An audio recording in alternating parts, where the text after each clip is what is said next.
¿Qué hay detrás de la obra de Tim Burton? ¿Qué hizo que muchísimos de nosotros descubriésemos que nos encantaba lo darks? ¿De dónde se inspiró? ¿Qué ha pasado en la historia para que un artista así crease Pesadilla antes de Navidad, Beetlejuice o Eduardo Manos Tijeras? Tras semanas de investigación y estudio, hoy os traigo aquí mi visión de Tim, la de alguien que encontró un refugio en este loco mundo tétrico, entrañable y nostálgico. Preparaos, amigos míos, porque el Doctor Underground empieza ya.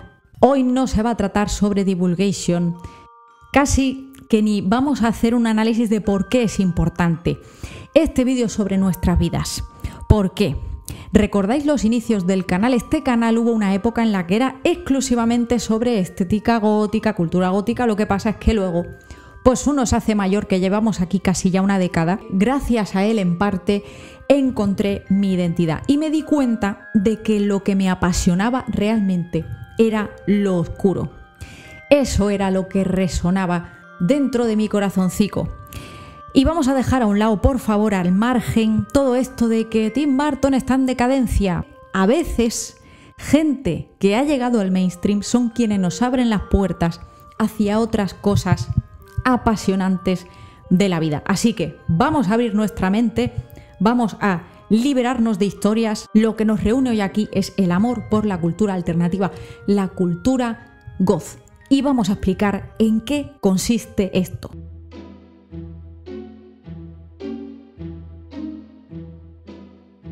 Tengo una serie completa en la que explicamos en qué consiste la cultura gótica, ahí intensamente, tiene varios episodios. Quizá hoy en día lo habría hecho diferente, pero es que por entonces estaba ya empezando a divulgar en YouTube, como os he dicho, investigando nuevos horizontes.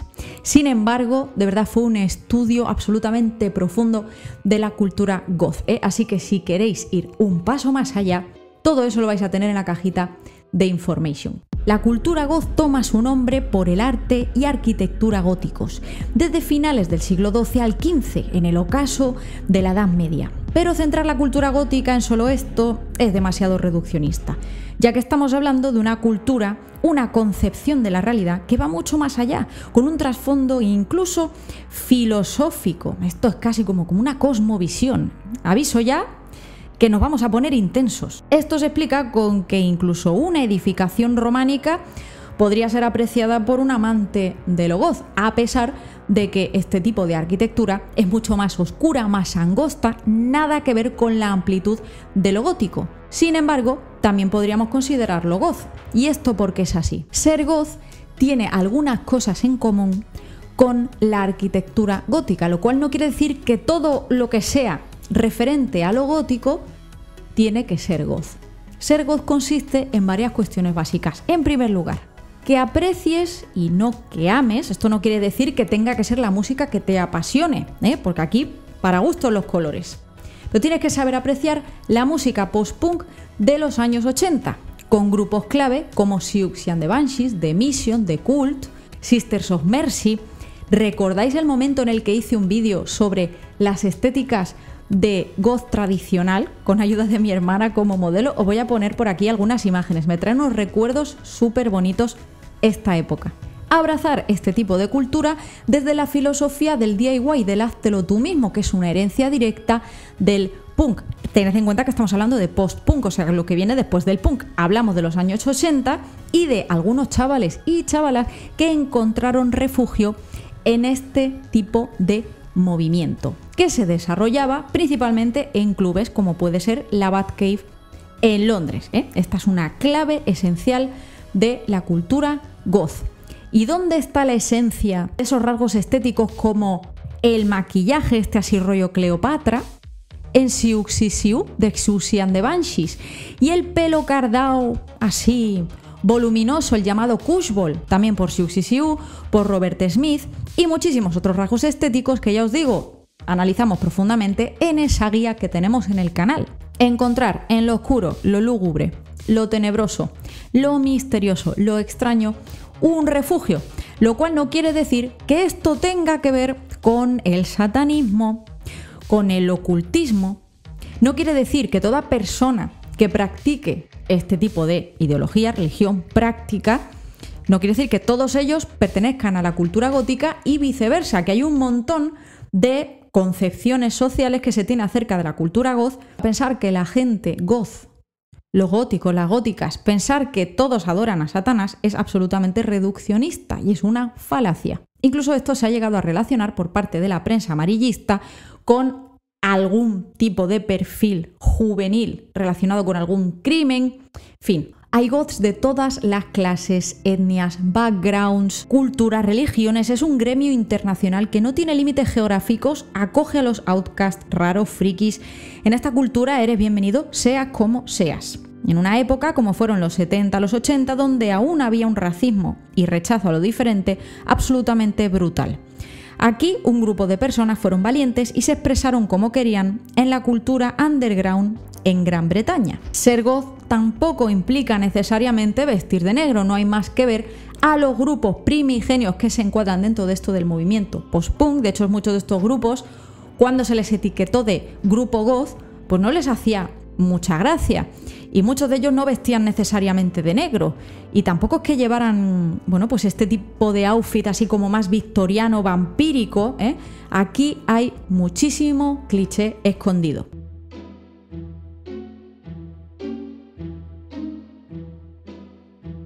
Abrazar lo lúgubre, lo extraño y decadente nace como oposición a la luz, la salvación, la pureza, es decir, Dios. Lo opuesto a él y lo que habla de él, es decir, la Biblia, será castigado, será rechazado, será pecado mortal, una herejía. Por tanto, quienes fuesen en contra de ello serían los del otro lado, es decir, los raros, los paganos. En unos casos, gente de ciencia, en otros personas que simplemente exploraban otros aspectos de la existencia humana.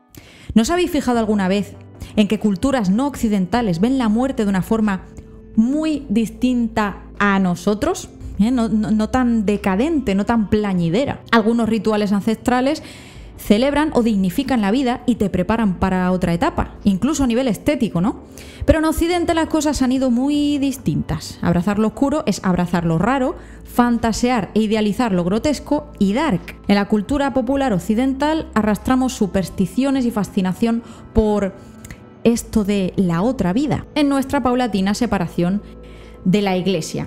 Podríamos haber echado la vista aún más atrás, pero quería destacar la concepción romantizada del oscuro, abrazándolo más bien como fin poético, no tanto como ritual o exaltación tribal, por decirlo de alguna manera. Y pasamos de la Edad Media a una etapa que hemos estudiado muchos de nosotros en el colegio y recordaremos porque había muchas figuras literarias, muchos recursos que utilizaban los autores de este momento para exaltar la individualidad. La evasión, el sentimiento y lo subjetivo cobra una importancia suprema. Digamos, esa capacidad que tiene el artista para comunicar realmente lo que tiene dentro. ¿Os acordáis de esto de huir a lugares incluso que ni existen? Tener nostalgia por momentos que incluso ni has vivido, por las ruinas. Digamos que sería un inicio primigenio del artista atormentado y bohemio, desencantado, que busca respuestas y libertad.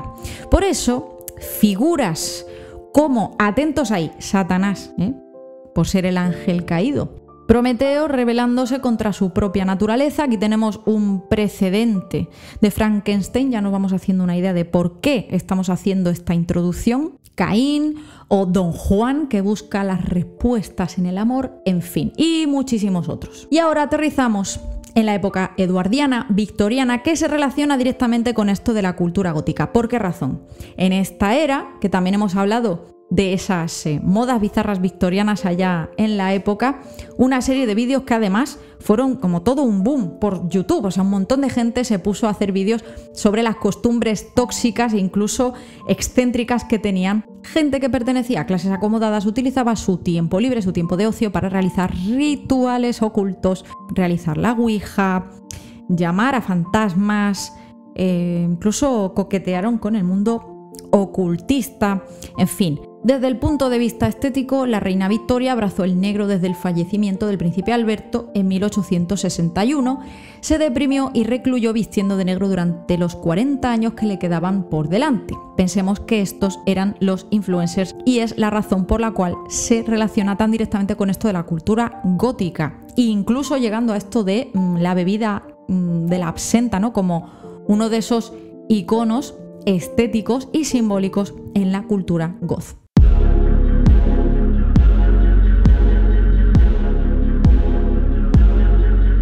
Y ya nos situamos a inicios del siglo XX con dos nombres que ya adelantamos en el vídeo de la Avant-Garde.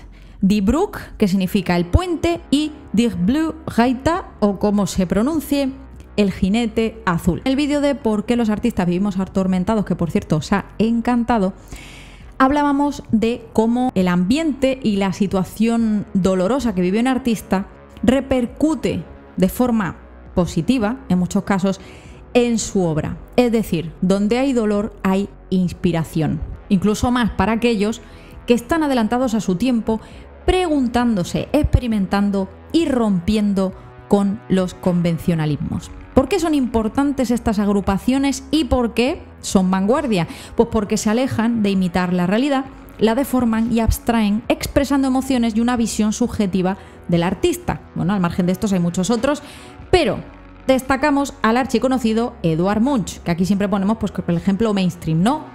¿Qué pintó Munch? Bueno, pues El Grito, aquí lo tenéis. Sienten interés por el arte infantil, primitivo e incluso de personas con alguna discapacidad. Un arte genuino y sin filtro. Aquí ya pues hacemos una conexión directa con el vídeo del otro día sobre el avant-garde. Desasosiego, incertidumbre, como si algo no fuese bien ahí. O sea, estamos huyendo realmente de representar tal cual algo. Estamos expresando emociones. Por esto del expresionismo, ¿no? Ya empezamos a conectar cosas. Y por supuesto esto salpicó a todo tipo de movimientos literarios, artísticos, ideológicos, filosóficos. Pero ¿a qué sí no iba a salpicar? Pues por supuesto, amigos y amigas, a principios del siglo XX, ¿a qué? Al cine, la fábrica de los sueños. Y en este punto os recomiendo un pedazo de libro que me recomendó uno de mis profesores favoritos de la carrera, Ilya Ehrenburg. Os lo dejo completo en PDF en la cajita de Information. Es precioso y trata sobre la historia del cine. ¿Y de qué forma repercute y se une estrechamente con la estética y arte de Tim Burton? Porque si no hemos entendido todo lo que hemos explicado hasta ahora, desde luego no podemos entender lo que hace nuestro amigo Tim. En 1888 salió lo que se considera la primera película de Louis Le Prince, titulado Escena del jardín de Rondaille. En este momento se abre todo un mundo, una manera de retratar la vida en movimiento, un paso más desde la fotografía para dejar volar la imaginación humana. Sobre todo aquellas películas que basaron sus historias o se inspiraron en novelas de ciencia ficción como Edgar Allan Poe, Mary Shelley, Julio Verne, H.G. Wells, que hemos hablado de algunos de ellos en el vídeo del Cyberpunk. La historia de Méliès, cineasta e ilusionista, que es el abuelo de muchos efectos especiales que incluso a día de hoy se siguen poniendo en práctica. Se cree que su película Le Manoir du Diable fue la primera peli de horror de la historia. Tenemos la figura del caldero mágico, el murciélago, el esqueleto, fantasmas que aparecen y desaparecen, las brujas. Bueno, y a inicios del siglo XX tenemos dos películas que destacan en esto del desarrollo del expresionismo alemán. Por un lado, El estudiante de Praga y El Golem. Estas películas de la productora alemana UFA abren la puerta a este tipo de cine, destacando y directores como Robert Wiene, que dirige en 1920 El gabinete del Dr. Caligari. Amigos, hablamos de esto también en la guía Goth. ¿Por qué es importante? Porque junto a Nosferatu de Murnau y Metrópolis de Fritz Lang marcan un hito en la historia en el uso de los sets superpuestos, del juego de luces y sombras, de la utilización de maquetas. Pensemos que muchos de los recursos usados en estas pelis han estado presentes, ya sea como homenaje o como herencia en la historia del cine, pero concretamente nombramos estas como semillas iniciáticas entre las muchas que inspiran la estética de Tim Burton. Pero él no ha dicho que el gabinete del Dr. Caligari sea una inspiración directa. De hecho, recuerda haber visto fotos, pero sus influencias más directas van por otro lado. Sí que tenemos referencias directas con Batman, pero esto fue a posteriori, ya en la carrera establecida, sólida y consagrada de Tim Burton, no en sus inicios.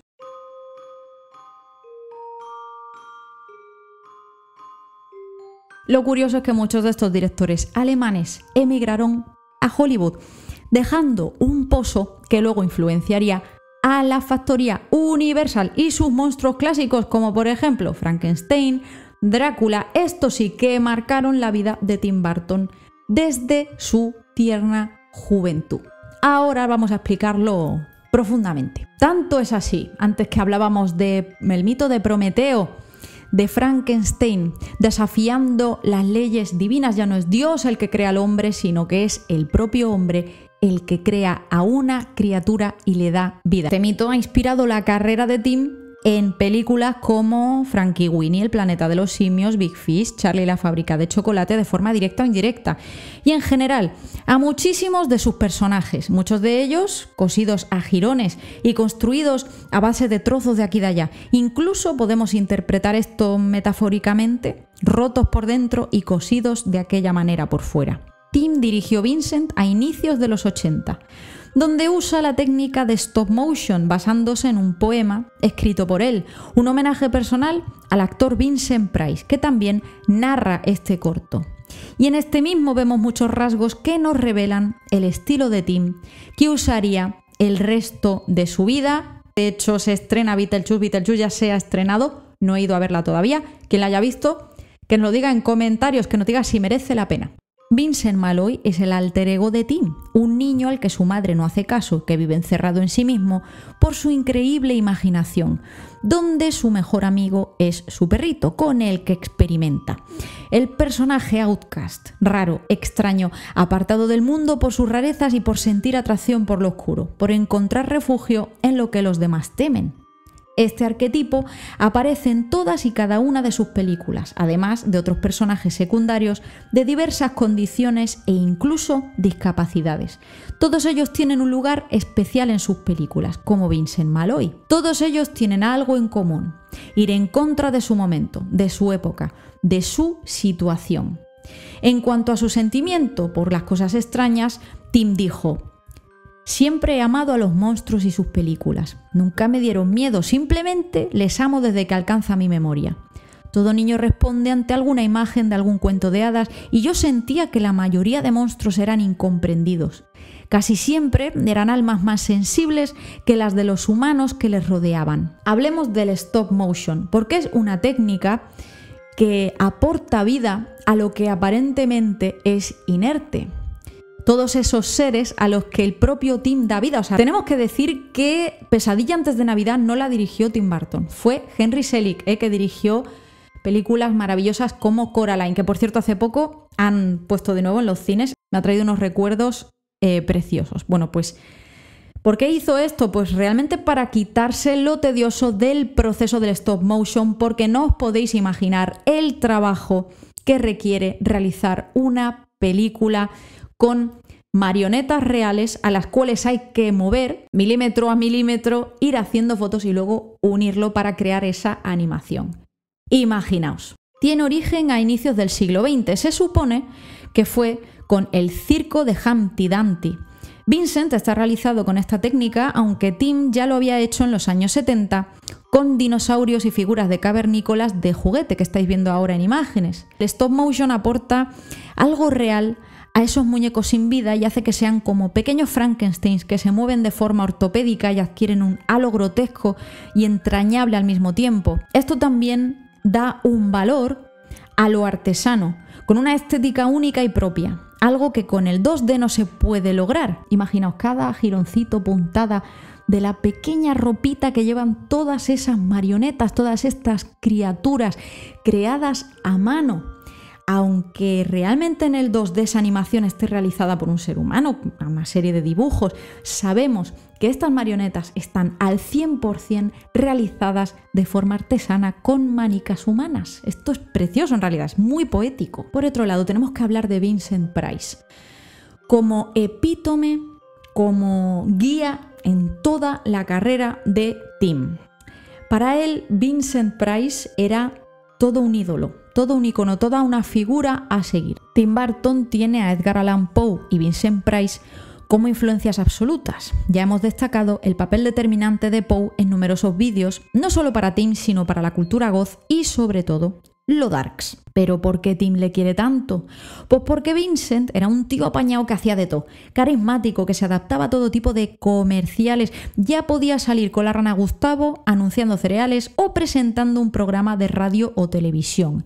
Y Tim llegó a encumbrar, idealizar y romantizar su figura y su aporte a la historia del cine. Mira, imaginaos por un segundo que sois pequeñicos, amantes del cine, futuros directores, y de repente lanzan un ciclo de Edgar Allan Poe. Películas que muchas de ellas están protagonizadas o donde aparece Vincent Price, o ciclos concretos y especializados de monstruos donde también aparece Vincent Price de una forma o de otra. Incluso la revista Famous Monsters de Filmland llegó a lanzar especiales de Vincent Price, llegando a contar con él en una de sus películas. Una de mis películas favoritas de todos los tiempos, Eduardo Manos Tijeras. Sí, efectivamente, él es el papá de Edward, su inventor. No me digáis que esto no es bonito, por Dios. Aparte de eso, Vincent Price protagonizó pelis basadas en obras de Edgar Allan Poe, muchas que Tim amaba, como La tumba de Ligeia del 64 de Roger Corman, que también tiene muchas similitudes con La novia cadáver. Podríamos extendernos infinitamente, incluso ver el documental que Barton hizo sobre Vincent, pero este murió con él, dejándonos con la idea eterna de ver cómo Tim Burton narró su historia. Una nueva narrativa para el público infantil, oscura, madura y profunda en contraposición a los dramas juveniles de la época como Tex o animaciones como Todd y Toby y posteriormente La tostadora valiente, Oliver y su pandilla. En las historias de Tim hay personajes extraños, frikis a ojos de la sociedad que ahora son los protagonistas. Esto lo hereda de la literatura de los hermanos Grimm, entre otros, donde los cuentos infantiles tienen momentos trágicos, decadentes e incluso bizarros. No queráis saber las versiones reales de los cuentos que nos han contado toda nuestra vida. Personalmente, tengo una vívida imagen de un libro titulado Cuentos de Perrault, que eran las versiones reales de los cuentos de siempre, bueno, y el de los zapatos rojos, o sea, no os podéis imaginar el traumita que me creó eso. Además, otra de esas enormes influencias para Tim fue Dr. Seuss. Theodore Seuss, que fue autor de cuentos infantiles, entre los que destaca El Grinch. Él no dirigió la película del Grinch, ¿eh? ¡Ojo al parche! Otra obra de Seuss llevada a la animación, Gerald McBoing, tiene similitudes también con Vincent. A finales de los 90 sacó un libro titulado La melancólica muerte del chico ostra, que se basa curiosamente en la obra de Edward Gorey de Ghastly Crumb Tinies de los años 60, que básicamente era un diccionario que dedicaba cada una de las letras a un niño pequeño que había fallecido de diferentes maneras, ¿vale? Esto, desde luego, desde una perspectiva poética, romántica, ¿no? Exaltando lo decadente. Recordemos esto. Tim se apropió de lo aprendido y estudiado como amante del cine que es. Tomó todo lo que le inspiraba y lo fusionó con su mundo interior. Esto dio lugar a una fusión de la cultura pop con la cultura goth, utilizando el humor, sarcasmo e ironía como arma contra una sociedad del consumo. El mundo aburrido de los adultos realmente, relacionado con un sistema que solo piensa en las apariencias, en el dinero en muchos casos, en lo superficial. La metáfora que hace Tim con esto lo hace a través de las urbanizaciones estas de extrarradio. Bueno, esto es una unión directa con la urbanización donde él se crió en Burbank, en California, que es igual que la de Eduardo Manos Tijeras, ¿no? Digamos que la contraposición está ahí. Él representa esa sociedad aburrida, todo súper ordenado, ahí, predecible. De esta manera, nuestro amigo Tim se infiltra en el mainstream, formando parte de él al mismo tiempo que lo desafía, que lo critica. ¿Os recuerda esto a la filosofía de los diseñadores avant-garde de los que hablábamos el otro día? El surrealismo se mezcla con el expresionismo a nivel estético y narrativo, haciendo que sintamos que flotamos en un mundo de sueños, en lo onírico, evadiéndonos en la oscuridad, ¿vale? Esta sería como la otra parte, lo contrario a estas urbanizaciones. Cuando hablamos de Tim y el mainstream, no pretendo que la gente se enfade ni que se lleve las manos a la cabeza ni que piense que él es un traidor, porque realmente él desde el principio ha formado parte de la industria. Pero bueno, siempre está bien estar ahí como representante, ¿no?, de lo alternativo. No, yo es que no tenía ningún primo o ningún hermano mayor o nadie a mi alrededor que pudiera enseñarme esto. Yo vivía en Carmona, en Sevilla, a principios de los 90, si no es por Tim Burton, os digo yo que no me doy cuenta de que me gusta lo oscuro. O sea, a mí me podía gustar por los crucifijos que yo veía en mi colegio y tal, pero realmente yo no sabía con qué me alineaba. El uso que hace de la estética oscura, extraña, liminal e incluso juega continuamente entre lo tétrico y lo infantil. Se fusiona de tal forma que lo que ves da miedo al mismo tiempo que es entrañable, tierno, amoroso incluso. Salpica muchas de sus pelis con elementos de la cultura pop, haciendo que convivan de forma armoniosa sin fusionarse. Películas que marcaron su vida, como El cerebro que no debería haber muerto de los años 60 de Joseph Green, que dice que apenas leía, pero sí veía muchísimo cine, ¿no? Y esta peli no solo representa horror, sino también humor, ¿no? Con una estética kitsch. Lo excéntrico, lo camp, lo kitsch se fusionan con lo gótico en algunas de sus películas, como Ed Wood de 1994, que es una de mis favoritas, donde, por cierto, sale la Sarah Jessica Parker. La tenéis que ver, ¿eh? El cine en blanco y negro, sin duda, ha sido una gran influencia para él. Por eso esos grandes contrastes claroscuros, un estilo visual que refleja en algunos cortos o pelis. Primigeniamente lo hizo en un corto llamado Stalk of the Celery Monster en 1979, que lo dejó en la cajita para los curiosos y por el que Disney le contrató. Como podréis observar, no estamos soltando datos biográficos sobre Tim porque creo que esto ya se ha hecho en YouTube 847.000 veces, ¿eh? Así que si queréis compaginar esto con datos de su vida pura y dura, pues os animo a que lo hagáis. Tim ama el formato musical porque dice que esto es camp por naturaleza. Ella ha hecho uso de este formato en grandes obras como Sweeney Todd, el barbero de la calle Fleet. A mí me fascina esta película, me fascina su vestuario, me fascina la estética. Hay gente que no aguanta los musicales, yo me he criado con musicales. ¿Qué os voy a decir? Cuando era pequeña e iba caminando por la calle, me cantaba a mí misma como si viviera en un musical. Es que no lo puedo remediar. Claro, él dice que esto le añade pues un cierto melodrama y ahí se exalta el encanto del cine mudo, ¿no? Y todo se ilustra a través de la música, la melodía, en fin.